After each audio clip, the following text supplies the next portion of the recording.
This is Silent Sounds. I like this exhibit because it uses British Sign Language.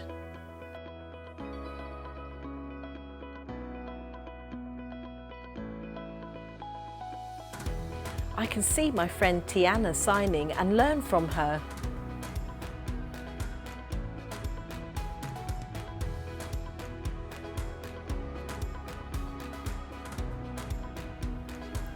I can play a game that will teach me some words in BSL.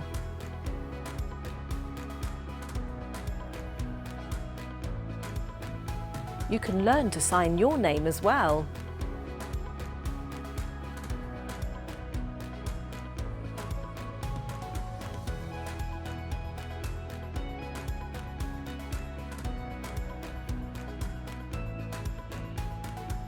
Did you know many deaf people have sign names? Mine is Finn.